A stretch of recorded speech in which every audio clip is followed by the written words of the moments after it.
Zayed University is doing with Minerva ought to be seed for hopefully triggering a broader enablement, I think, for the UAE and the region. So I do think this is a huge, huge opportunity.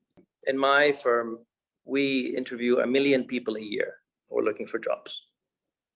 The most refined part of our institution is our recruiting organization, because we are all about talent. If we don't have talent, we cannot be of service to clients.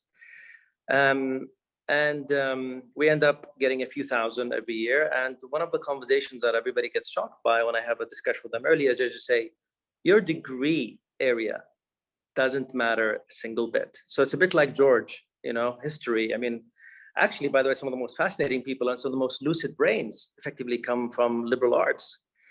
And I tell them what we hope you would have learned through your education.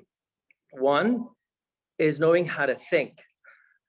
The most important, if you will, starting point, because the world will change. You have to figure out where to navigate and how to navigate the world. So second is the drive that you needed to get through that stuff. That's pretty hard. I mean, so not everybody likes to get through a very intense undergraduate to graduate program, but having the drive to do so and having the drive to learn things you knew nothing about, matters quite a bit. So that learning capacity Ibrahim talked about matters. And then what we then end up doing is 10% of their time, of the people our time, is on learning. So we invest probably more than, if I take the top 3 universities in the US and I take just at least their business schools, we invest more in the relearning and training of folks than the 3 top business schools combined, right? Every year. And so it's a serious, serious aspect of what they're expected to do. And when we look around, we don't find a lot of great partners in helping us kind of deepen these areas. So we have to do a lot of things. We have to invent things. And, it's not like we're not meant to be a learning institution, but we've had to become. And so we now have a place in a few parts of the world called McKinsey University, because that's just the thing, that we do. We have even a program with Cambridge. We do it sometimes.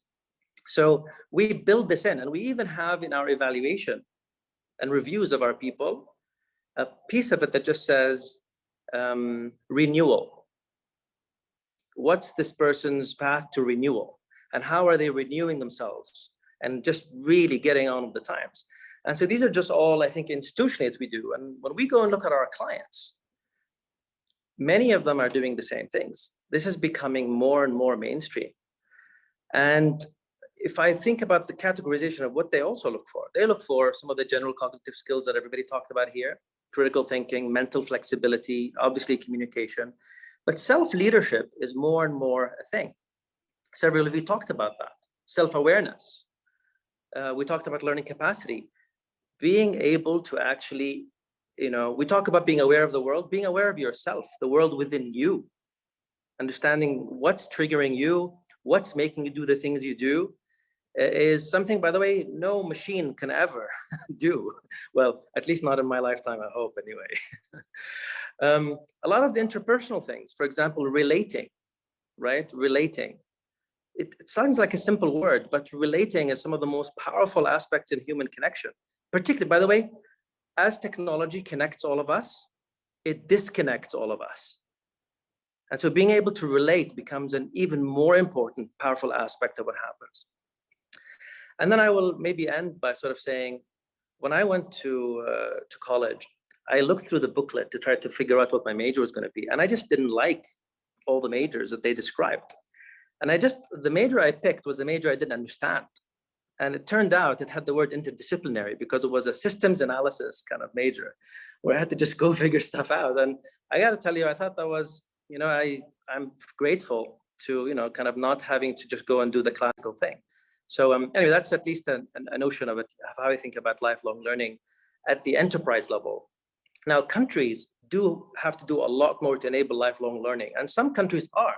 Some countries are actually creating something called like learning accounts for their population that allow you to go every 3 to 6 months and for a course. And it's not about, it's great that you have now this undergraduate program at ZU, but we also beyond that, a lot more is necessary beyond that.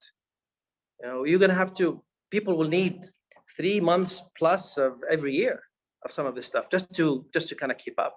And so that's much more than a role of a university. It's, the public policy aspects, the design of what happens also in the systems, K through 12, if there should be a K through 12, frankly.